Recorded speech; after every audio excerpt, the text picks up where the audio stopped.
Hi, I'm Mark Bryant. Welcome to our seasonal commissioners report, this time highlighting the winter season with Big South Commissioner Kyle Colander. Kyle, thank you for the time.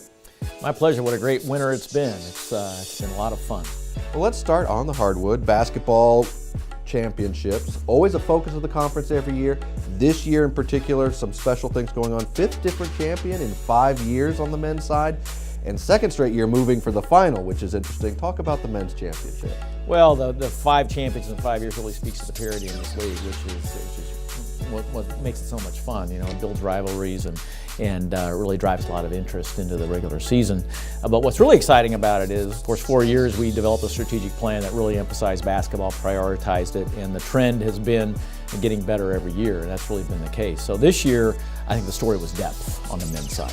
You know, we had 8 teams with winning records. You know, going into the championship, I felt like any of those 8 could have won the tournament.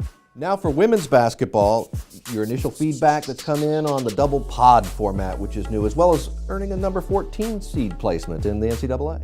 It was really an interesting format we went to in women's basketball this year, and it was actually an idea one of our CEOs came up with, which was to have the number 1 host its side of the bracket, number 2 host its side of the bracket, which resulted in all games being in the evening. So what we'd hoped happened did happen. We had great crowds and great atmosphere for the games at those sites.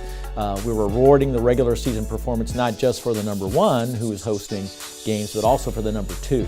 And it had the results we wanted. And then with Radford coming out as the number 1 seed and winning the tournament, becoming a 14 seed in the NCAA championships, it's certainly showed that it helped accomplish what we wanted to, because ultimately we want to get the best seeds we can in the NCAA championships. Postseason tournaments aplenty for the Big South Conference. Record 6 men's programs, a record tying 4 women's programs for 10 overall.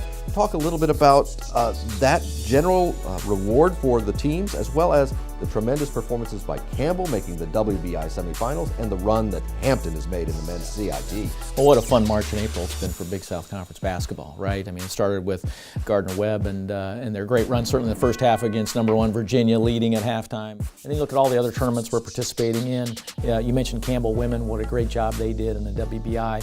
And Hampton just having an outstanding run. They were one of those 8 teams I was talking about that we knew could potentially win our championship. So having that run the CIT really is no surprise. But it's part of our strategic plan, really, to have that postseason success. Last point in basketball, Chris Clement, Campbell University. Finished his career third all-time NCAA career scoring. What's the significance of having a player of that caliber, that kind of success, high national profile within the conference? Gosh, what can you say about Chris that hasn't already been said? What a tremendous student athlete he's been. Great performer, obviously, for Campbell, and a great young man, and what he's meant to the program and to the conference overall. So really a great tribute, and it shows. You can be successful in the Big South Conference. You can set national records, and basketball is really important to us, and you can succeed right here. Spin it forward and look ahead to spring championships. They're already starting, really just weeks away. Men's golf and baseball among those have changed formats within their championships. Tell us about those and the reasoning behind some of that. Yeah, well, the men's golf championship is really going to be interesting because they're adding a match play component to it this year, which is kind of mirroring what the NCAA does. So you're getting through the first couple of rounds in regular medal play, and then you get into match play for the last couple of rounds, which generates, I think, a lot more interest and excitement. On the baseball side, we're expanding the field, going to 9 teams. In our first year in Fayetteville, we're excited about going to Fayetteville this year, the new ballpark that's just opening up. And so that gives one more team an opportunity to compete for the championship. But probably the bigger point here is that it also provides buys to the top teams in baseball in the tournament. Other programs the conference is doing, providing resources to folks. The Health Summit, Women's Coach Connection are a couple of them that are coming up.